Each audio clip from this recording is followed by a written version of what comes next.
अपना जो अगला मैक्रोमोलिक्यूल है वो है nucleic acids. So the other type of macromolecule that one would find in the acid insoluble fraction of any living tissue is the nucleic acid. So nucleic acid भी acid insoluble fraction में होगा. They are polynucleotides. अब polynucleotides ये क्यों हैं? क्योंकि बहुत सारे न्यूक्लियोटाइड्स के यूनिट्स रिपीट होके अपने न्यूक्लिक एसिड्स बना देते हैं.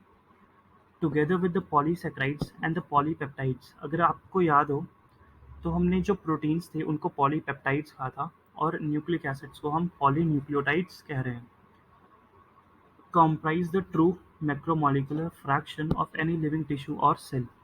For nucleic acids, the building block is a nucleotide. तो न्यूक्लियोटाइड हमने स्टार्टिंग में भी पढ़ा था कि न्यूक्लियोटाइड बेसिकली 3 चीज़ों से बना होता है. एक होता है नाइट्रोजनस बेस, सेकेंड होगी एक शुगर और तीसरा होगा एक फॉस्फेट का group.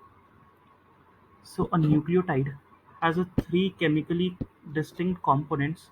One is a heterocyclic compound. अब अपना heterocyclic compound था वो था अपना नाइट्रोजनस बेस. हेटेरोसाइक्लिक इसीलिए बोला था क्योंकि अगर किसी भी रिंग में कार्बन के अलावा कोई दूसरा कंपाउंड आ जाए तो हम उसे हेटेरोसाइक्लिक कंपाउंड बोल देते हैं. तो अपना हेटेरोसाइक्लिक कंपाउंड था अपना नाइट्रोजनस बेस क्योंकि रिंग के अंदर नाइट्रोजन प्रेजेंट था किसी किसी जगह पर. Second is the monosaccharide. अब दूसरा अपनी कोई भी शुगर हो सकती है मोनोसैक्राइड शुगर. थर्ड है फॉस्फोरिक एसिड या फिर फॉस्फेट ग्रुप. थर्ड प्रायोरिटी है अपनी फॉस्फेट की group. As you notice in figure 9.1, the heterocyclic compounds in nucleic acids are the nitrogenous bases called adenine, guanine, uracil, cytosine and thymine. तो ये जो compounds जो हैं ये अपने नाइट्रोजनस बेसिस हैं और ये हेटेरोसाइक्लिक हैं. Adenine and guanine are substituted purines while the rest are substituted pyrimidines. अब अपने प्यूरिन्स में गुआनिन और एडेनिन आते हैं और पिरामिडिन्स में जो बच गए वो आएंगे जैसे कि यूरेसिल, साइटोसिन और थायमिन. ये अपने पिरामिडिन्स में आ जाएंगे. The sugar found in the polynucleotides is either ribose. अब पहले उसने हमें नाइट्रोजनस बेसिस के बारे में बता दिया. सेकेंड नंबर पे वो हमें शुगर के बारे में बता रहा है.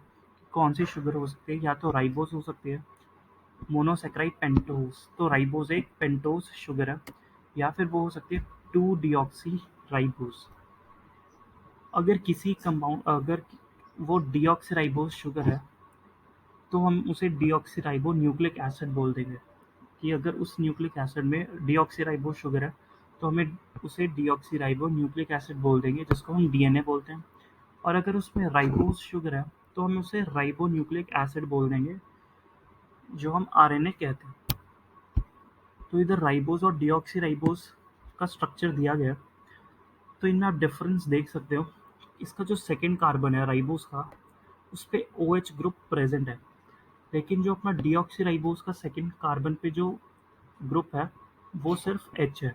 तभी हमने इसे डीऑक्सीराइबोस बोला क्योंकि सेकेंड कार्बन के ग्रुप पे यहाँ पे O प्रेजेंट है पर यहाँ पे O एब्सेंट है, इसलिए डीऑक्सीराइबोस हमने इसे कहा. तो इसी के साथ अपना न्यूक्लिक एसिड खत्म होता है. अगले लेक्चर में हम स्ट्रक्चर ऑफ प्रोटीन्स पढ़ेंगे.